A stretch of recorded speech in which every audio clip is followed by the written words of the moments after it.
Vous regardez une série américaine, un personnage dit « I'm gonna call you later ». Un autre répond « Gotcha ». « Wanna grab something to eat after ?»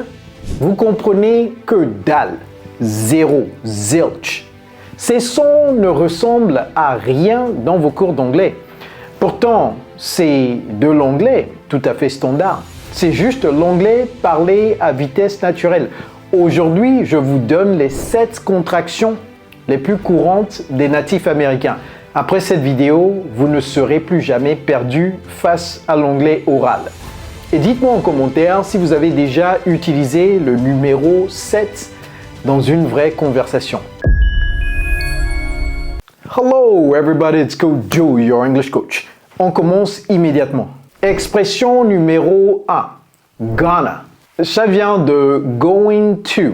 Quand un Américain parle à vitesse normale, going to se compresse en gonna. Ce n'est pas de la paresse, c'est simplement la façon naturelle de parler. Exemple, I'm gonna call you tonight. Je vais t'appeler ce soir. She's gonna be late. Elle va être en retard. We're gonna win this. On va gagner ça. Maintenant, une nuance importante que beaucoup ratent, gonna remplace going to seulement quand il y a un verbe qui suit. Il ne remplace pas going to suivi d'un lieu. Exemple, I'm going to Paris, on ne dit pas I'm gonna Paris, mais I'm gonna visit Paris. Là, c'est parfait parce que le verbe visit suit. Cette distinction, même les apprenants avancés la confondent. Maintenant, vous savez. Au fait, si vous avez du mal à parler anglais, n'hésitez pas à nous contacter. Nous avons déjà aidé des milliers de francophones dans plus de 60 pays du monde à parler couramment cette langue. Cliquez sur le lien dans la description de cette vidéo et nous nous ferons le plaisir de vous aider à changer radicalement votre vie grâce à l'anglais. Expression numéro 2, wanna. Ça vient de want to. I want to devient I wanna à l'oral. Simple, direct, très naturel. Exemple, do you want to come with us? Tu veux venir avec nous? I want to learn English properly. Je veux apprendre l'anglais correctement. She doesn't want to work late tonight. Elle ne veut pas travailler tard ce soir. Attention à une erreur très fréquente. Tout comme gonna, wanna fonctionne seulement quand un verbe suit. I wanna eat, c'est correct. Le verbe eat suit. I wanna a coffee est faux parce qu'il n'y a pas de verbe qui suit.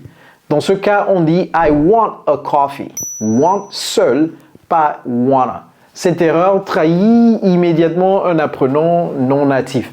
Maintenant, vous ne la ferez plus jamais. Expression numéro 3, gotta.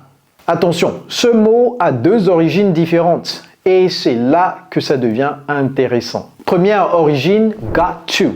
I've got to go devient I gotta go. Je dois y aller. C'est une idée d'obligation, de nécessité.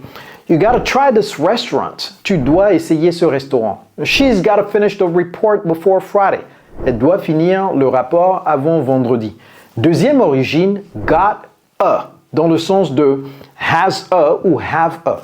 I have a question devient I got a question. J'ai une question. He has a problem devient he's got a problem. Il a un problème. We have a meeting at 3 devient we got a meeting at 3. On a une réunion à 3 heures ou 15 heures. Comment distinguer les deux? Le contexte vous guide immédiatement. Gotta suivi d'un verbe, c'est obligation. Gotta suivi d'un nom, c'est possession. Une fois que vous savez ça, vous décodez en une fraction de seconde. Avant de continuer, faites pause. Dites-moi en commentaire quelle contraction vous connaissiez déjà. Je lis tous vos commentaires. Expression numéro 4, have to. Ça vient de have to. Exemple, I have to work tomorrow devient I have to work tomorrow. À l'oral, selon les régions américaines, vous entendrez aussi I have to. Les deux existent et les deux sont corrects. I have to leave in 10 minutes. Je dois partir dans 10 minutes. We have to talk about this seriously. On doit vraiment parler de ça. You have to see this movie. It's incredible. Tu dois voir ce film, c'est incroyable. Voici la différence entre gotta et have to. Gotta sonne plus urgent, plus émotionnel. Have to est plus neutre, plus factuel. I gotta call her right now. Urgence immédiate. I have to call her before tonight, obligation calme. Les deux s'utilisent souvent de façon interchangeable à l'oral, mais cette nuance existe et les natifs l'aperçoivent. Écoutez, si cette vidéo vous a aidé, prenez une seconde pour liker. Ça aide vraiment la chaîne et je lis tous vos commentaires. Abonnez-vous également. Expression numéro 5. Gotcha. Ça vient de got you. Et ce mot a plusieurs significations selon le contexte. Signification numéro 1, je t'ai eu après une blague ou un piège. Exemple, gotcha. Did you really think I was serious? Je t'ai eu. Penses-tu vraiment que j'étais sérieux? Gotcha. C'est ce qu'on dit quand on surprend quelqu'un ou qu'on le piège. Signification numéro 2, compris, reçu ou noté. Quelqu'un vous donne une information ou un rendez-vous. Meet me at 6. Vous répondez gotcha. Ça veut dire d'accord, j'ai bien compris, c'est noté.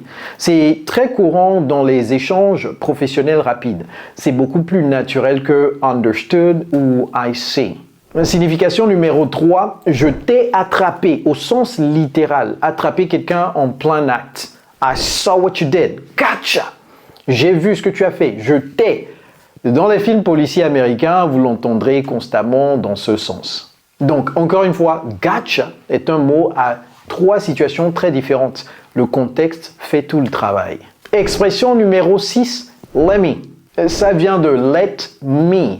Let me se compresse naturellement en let me dans le parler rapide. Let me check. Laisse-moi vérifier. Let me think about it for a second. Laisse-moi y réfléchir une seconde. Let me get back to you on that. Je te reviens là-dessus. Let me know when you're done. Dis-moi quand tu as fini. Voici une expression américaine particulièrement utile à retenir. Let me get this straight. Ça signifie laisse-moi bien comprendre ça ou bien vérifions que j'ai bien saisi. On l'utilise pour récapituler une situation confuse ou confirmer une information. Let me get this straight. You want this finished by tomorrow morning? Si je comprends bien, tu veux que ça soit fini avant demain matin? C'est très utile dans les réunions professionnelles, les négociations, les discussions importantes. Intégrez-le absolument dans votre vocabulaire pour sonner plus natif. Expression numéro 7, don't know. Ça vient de don't know. C'est l'une des expressions les plus utilisées dans la vie quotidienne américaine et pourtant, c'est souvent la dernière que les francophones apprennent à reconnaître. Where is he? Don't know. Je sais pas. What should we eat tonight? Don't know. You decide. Je sais pas. Tu me dis. Why is she upset? I don't know. She didn't say anything. Je sais pas. Elle n'a rien dit. Parfois, I don't know est dit tellement vite qu'il sonne comme un seul son compact. Maybe. I don't know. I don't know. I don't know. Vous l'avez peut-être entendu des dizaines de fois sans le reconnaître. Maintenant, vous savez exactement ce que c'est. C'était le numéro 7. Vous l'avez déjà utilisé dans une vraie conversation? Dites-le moi en commentaire. Maintenant, si vous êtes encore là, vous méritez quelque chose de spécial. Donc, en bonus, voici quelques conseils de pros que même les apprenants avancés ne connaissent pas toujours. Les natifs ne s'arrêtent pas à une seule contraction par phrase, ils les combinent. Et c'est pour ça que l'anglais parlé semble si rapide.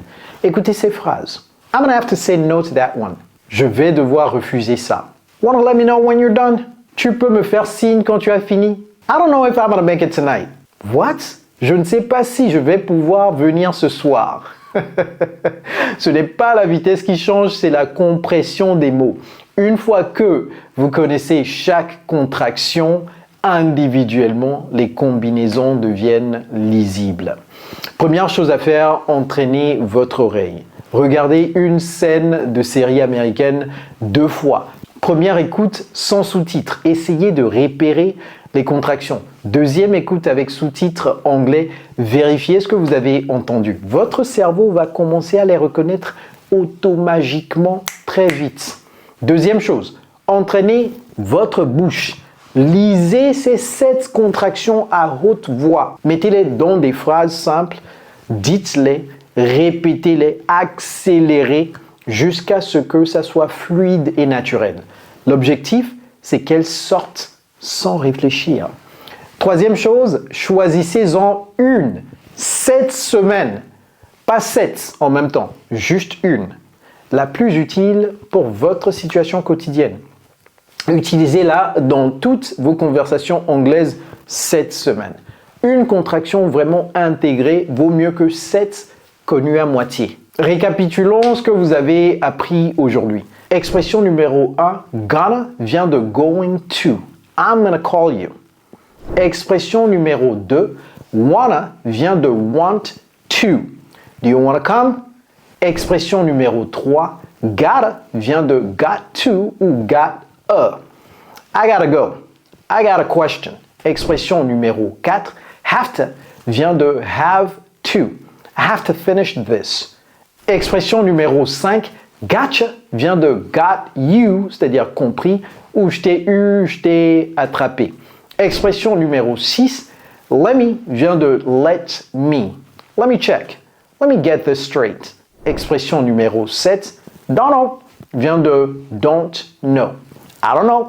L'anglais oral n'est pas difficile. Il est juste différent de ce qu'on vous a appris à l'école. Ces contractions sont partout. Dans les séries, les films, les podcasts, les conversations, vous avez maintenant les outils pour les reconnaître et les utiliser naturellement. Dites-moi en commentaire laquelle vous allez utiliser en premier. Je lis tous vos commentaires comme je vous l'ai déjà dit. Et si cette vidéo vous a aidé, likez et partagez. Abonnez-vous pour du nouveau contenu chaque semaine qui vous aidera à parler anglais naturellement. Vous connaissez quelqu'un qui galère avec l'anglais? Eh bien, envoyez-lui cette leçon. Et si vous avez aimé cette vidéo, je suis certain que vous allez aussi kiffer celle-là. Alors regardez-la maintenant. Keep learning, keep growing, keep speaking. It's Coach Joe, your English coach. Take care.